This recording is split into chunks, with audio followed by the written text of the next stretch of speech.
Hi, if you've just joined us, you're logged on to Dynamo Webcast Broadband 240 and I'm Bethan Alvin. Now it's time to take our weekly look at who's making it big on the enterprise scene in Wales.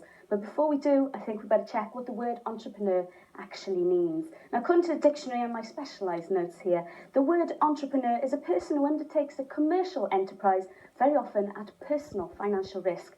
That doesn't sound too good, does it? It's all very well for Bill Gates and Richard Branson and these sort of people who've got bags of cash to throw at any harebrained scheme they come up with. What about the smaller entrepreneur who might find it difficult to get the cash rolling in? I think we better check it out. Let's log on.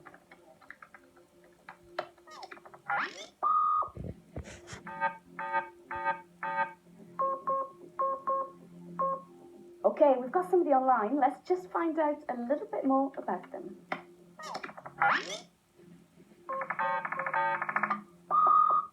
Hello, it's Bethan here. You're live online at Dynamo. Hiya, Bethan. So tell us a little bit about your business. What exactly do you do?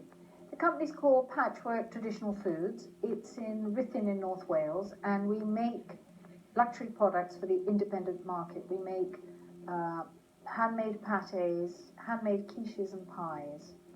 So what made you decide to become your own boss? Because I couldn't do anything else.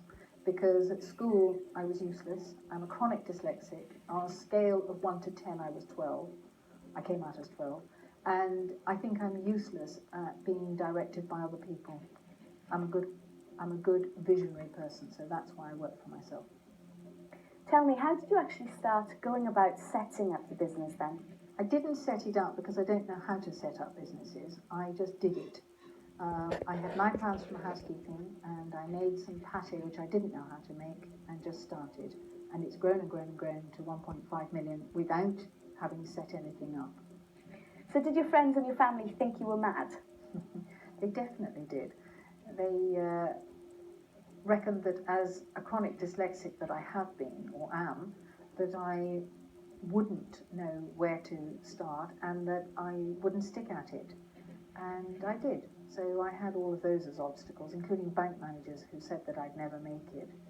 But that just makes you want to succeed, really. Did you ever think you were going to fail in any way?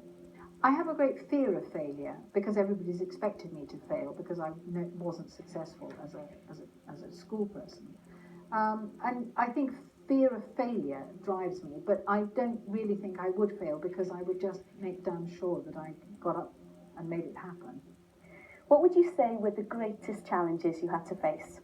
The challenges are all the way through the same, whether it's a £10,000 challenge or now it's a nearly £2 million challenge, because at the time you don't know any better. You just need to get in there and have people help you as you're going forward. What about the ups and downs? Ups and downs. I mean, the ups are incredible. I mean, when things are going really well, it's like, wow, it's let's buy this, let's buy that. When can I order a helicopter? And when can I? And when things are down, it's like, oh my God, am I going to lose my house? But then if you're employed, you're going to get that. Am I going to lose my job? Will I be paid next month? So it's all relative. So what's next for you then? Where do you see yourself going in the future? My son's going to be taking the business over now, Rufus, and really we're doing the same as we've always done, but doing more and more and more of it, which is the only way we've grown the company anyway, because it's not rocket science, it's just not that complicated. And we will do the whole of this country, and then we will be doing Europe.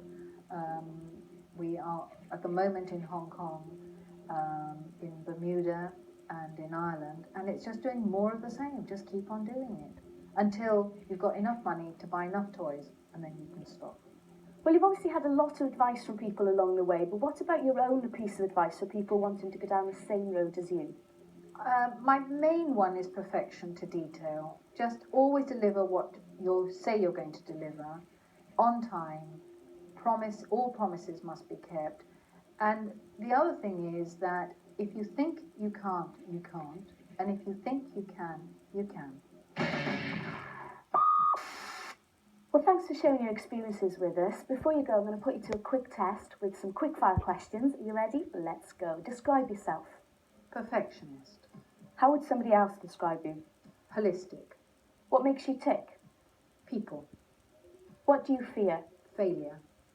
What qualities should an entrepreneur have? Persistence. What ensures success? Eye to detail.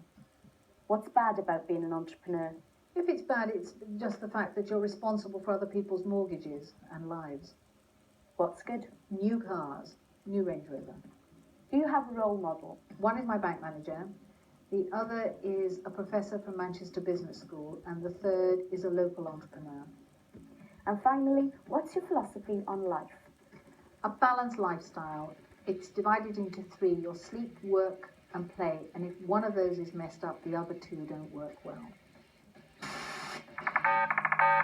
Pretty sound advice from a pretty sound person there. Now remember, if you want any advice on starting up your own business, or if you want to get in touch and share your experiences of the entrepreneurial world, then you're welcome to contact us, webcast@dynamo.co.uk. I'm Beth and Elvin. Until then, I'll leave you with this.